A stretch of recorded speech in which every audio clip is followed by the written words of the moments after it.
ذات يوم رأى ملك مصر مناما إن 7 بقرات عجاف يأكلون 7 بقرات ثمان، ورأى 7 سنبلات خضر و7 سنبلات أخرى يابسات، فأرسل الملك لجميع السحرة والكهنة حتى يخبروه بتفسير هذه الرؤيا، فقالوا إنها أضغاث أحلام ولم يستطيعوا التفسير. فقال الساقي للملك أن يرسله للسجن، فهناك شخص يستطيع تفسير هذه الرؤيا. فذهب الساقي إلى يوسف ليخبره، فأخبره يوسف بتفسير الرؤيا، وهي أن يزرعون 7 سنوات سيكون فيهم الخير كثير، ثم يخزنوا ما زرعوا، لأنه سيأتي بعدهم 7 سنوات عجاف لا خير فيهم، فيأخذون مما خزنوا. فلما قال الساقي للملك هذا التفسير علم الملك أنه حق، وأرسل بخروج يوسف من السجن. وعندما ذهب رسول الملك ليخرج يوسف من السجن، فرفض يوسف الخروج خوفا من مراودة النساء له، وقال للرسول أن يسأل أولا عن هذه النساء. فذهب الرسول إلى الملك ليخبره، فأمر الملك بحضور زوجة العزيز ليسألها ماذا حدث، فأخبرته أن يوسف كان بريئا، وإنها هي من راودته عن نفسه.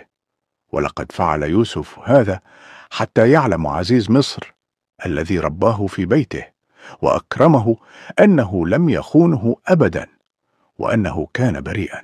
فأمر الملك بإخراج يوسف من السجن. وعندما رأى يوسف قال له: إنك من اليوم لدينا في مكان أمين وذو شأن. فطلب يوسف منه أن يكون مسؤولا عن خزائن الأرض، فوافق الملك وسلمه خزائن الأرض ثم القضاء، وأصبح أمره نافذ. وبعد موت عزيز مصر أصبح يوسف هو عزيز مصر، ودعا يوسف إلى عبادة الله، وآمن به الكثير، وبينهم ملك مصر، وأصبح الدين في مصر هو دين الله. وذات يوم نادت امرأة العزيز على يوسف وهو في موكبه، فلما سمعها سأل من هذه، فقالوا له إنها امرأة العزيز، وقد ساء شكلها وأصبحت عجوز، وأصابها العمى من الحزن. فأرسل إليها يوسف وتزوجها، ودعت الله أن يغفر لها، وأعاد الله إليها جمالها وشبابها، وأنجبت ليوسف ولدين، وهما أفرائيم ومنشى. وعندما انتهت 7 سنوات السمان، وأتت 7 العجاف، ونقص الطعام والشراب في جميع البلاد ما عدا مصر، لأن كان يوسف ولي خزائن مصر. ومن بين البلاد التي أصابها الجوع كان بلد سيدنا يعقوب، فجاء إخوة يوسف إلى مصر حتى يطلبون الطعام، فعرفهم يوسف وبعث إليهم. وعندما دخلوا عليه لم يعرفوه، لأنهم تركوه فتى صغيرا، والآن أصبح عزيز مصر. ولم يخبرهم يوسف بأمره، وسألهم عن حالهم، فقالوا له إنهم 10 إخوة لأب رجلا طيبا، وإنه كان لهم أخا أقرب إلى أبانا منا، خرج معهم إلى البرية فهلك. فقال لهم: وإلى من سكن أباكم بعده؟ فقالوا له: أخينا الصغير بنيامين. فقال يوسف لهم إنه لن يعطيهم إلا القليل من الطعام، وإذا أرادوا المزيد فيجب عليهم أن يأتوه بأخيهم إليه. وأمر حراسه بأن يضعوا ذهبهم في رحالهم حتى يجدوا ما يأتوا به ثانية ليشتروا به الطعام. فلما رجعوا إلى أبيهم قالوا له ما حدث، وأنهم يريدون ذهاب أخيهم معهم. فرفض يعقوب إرساله معهم، فقالوا له: إنا له لحافظون. فقال لهم يعقوب: هل آمنكم عليه كما آمنتكم على يوسف؟ فلما وجدوا بضاعتهم وذهبهم في رحالهم ذهبوا إلى أبيهم ليخبروه بعدم كذبهم، وأن العزيز لن يعطيهم طعام إلا أن أخذوا معهم أخيهم. فأوحى الله إلى يعقوب أن يوافق، وأخذ عليهم وعدا وميثاقا أن يأتوا بأخيهم معهم. وقال لهم يعقوب أن يدخلوا مصر من أبواب متفرقة، ولا يدخلون جميعا من نفس الباب، حتى لا يعرفهم عزيز مصر.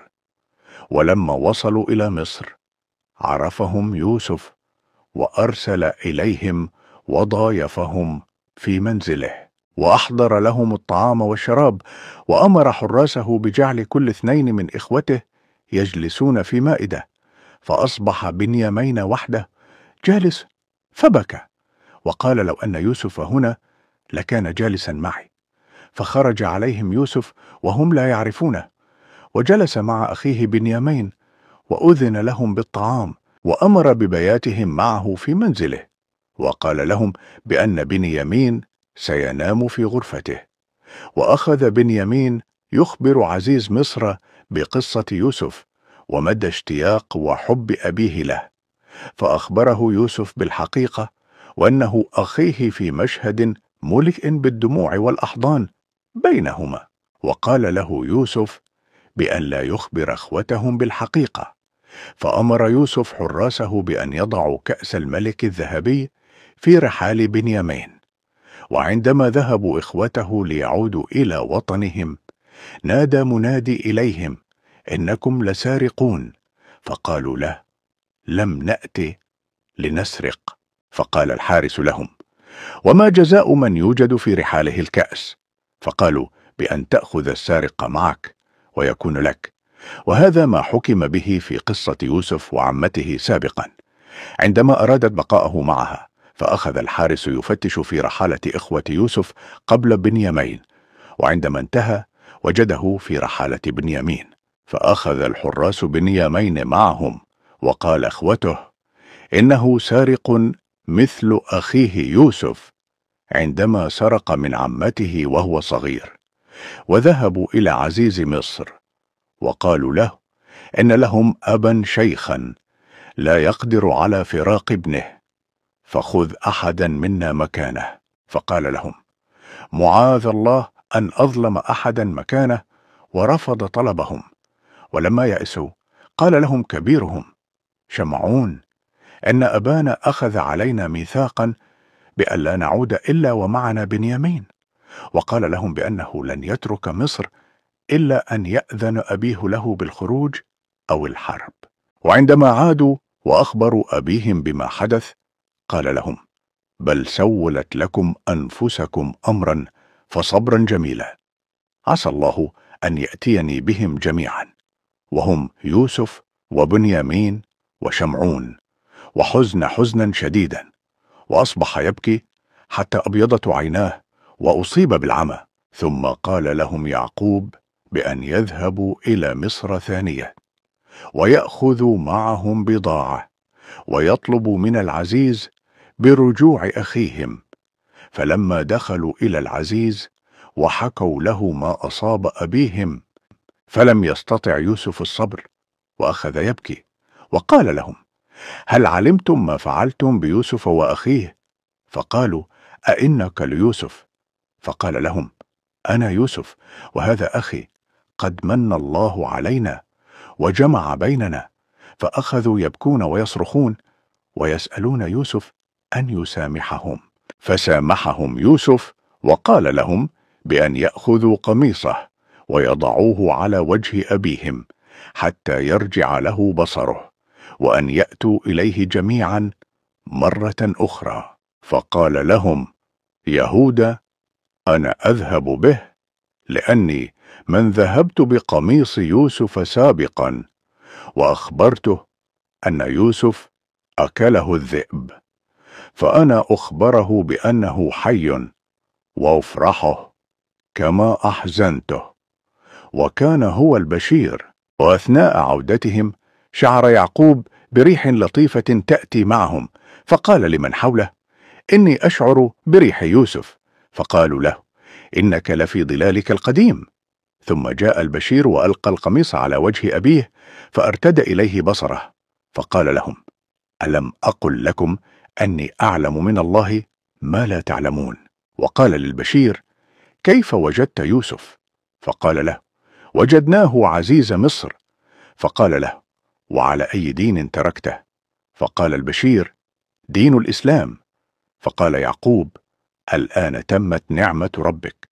فقالوا له أبناؤه بأن يستغفر الله لهم، فأستغفر لهم يعقوب. ولما ذهبوا جميعا إلى مصر خرج يوسف ومعه أهل مصر يستقبل سيدنا يعقوب، وكانوا يعظمونه، وكانت لحظة منتظرة وجميلة. فلما جاء يعقوب وكان يستند على يهوذا ورأى الحشد الكبير أمامه، فقال له: هل هذا ملك مصر؟ فقال له يهوذا: بل يوسف عزيز مصر.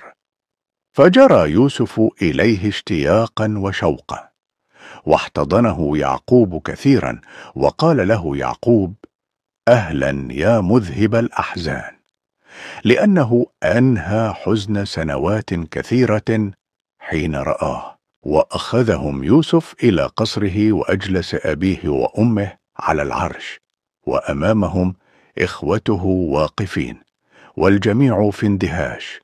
فسجد يعقوب وزوجته وأخوة يوسف جميعا 11 ليوسف، سجود تعظيم له وليس عبادة. وهنا تحققت رؤيا يوسف التي أخبر يعقوب بها في صغره. وعاش يعقوب وإخوته معه في مصر حتى توفاه الله، ودفن مع أبيه إسحاق وجده إبراهيم في فلسطين.